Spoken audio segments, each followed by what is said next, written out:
Here we have a 10-year-old GE dryer that stops intermittently for no apparent reason. Sometimes it stops on sensor dry, sometimes it randomly stops on temperature or time dry.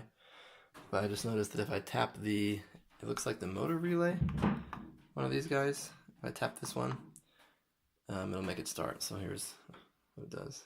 Click start, and you can hear something click and try to go. Sounds like a relay's clicking. If I just do this,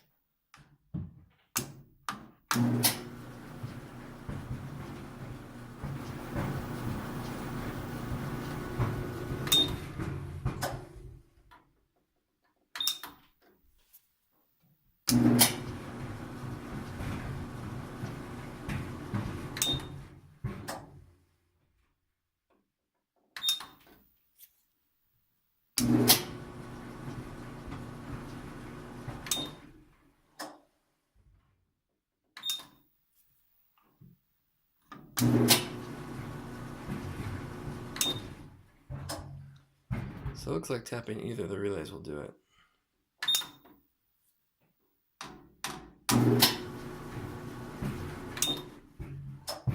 Or just a hard hit to the PCB.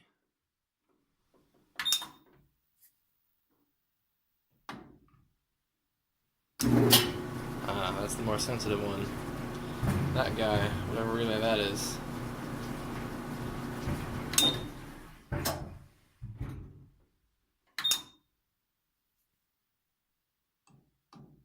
A very light tap, so that relay will do the trick.